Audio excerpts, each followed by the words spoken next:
I've been here twice before. This is my third visit to your glorious nation. I like it. It's cool. And what did you think about the shows tonight? I thought they were interesting. Yeah, I really like the menswear.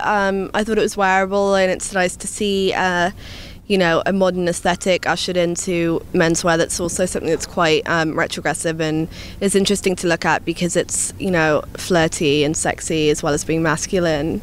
I like preppy boys. I think there should be more of them around. So I liked the first collection, and obviously Adam is a friend of mine, so his collection I loved. I like the idea of something simple like a black jacket that can be almost an art piece and how structural it is, and you wouldn't really notice it unless you looked at it, but like how carefully made everything is. So and what does fashion actually mean to you?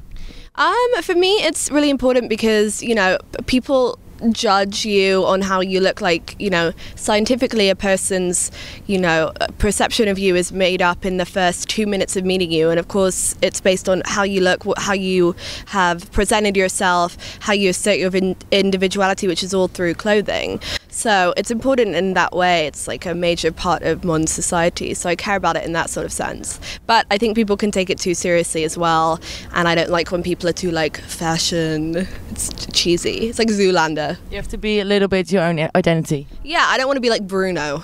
So you are from Great Britain and you partially live in LA now, and you're in Holland. Can you tell the differences between fashion-wise between all these countries? Yeah, I mean, I live in LA full time, and living there is interesting because everyone there is kind of my group of friends are all from different places, so they're all kind of arty and hipstery, but a lot of the other people there are so trashy, and it's interesting coming back to London because everyone there has such an individual, eclectic sense of style, whereas in LA it's very routine and kind of trashy a lot of the time.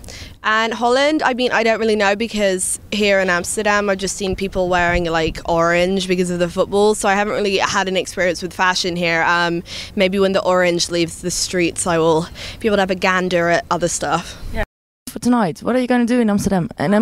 Well, I went out last night and had a big one. We went to the Bananenbar, which was definitely interesting. I saw some bananas shooting into my face from a girl's vagina, so it was definitely a weird one in that sense. So I don't know if I'll be going out tonight. I'm traumatized after that. Okay, so no visiting to coffee shops or? No, I won't be visiting any coffee shops. It's so naughty of you to say that, but I did visit the red light district in its entirety, and that was interesting. Interesting. Yeah, it was. I mean, it's like Pleasure Island in Pinocchio. Like everyone is just going nuts.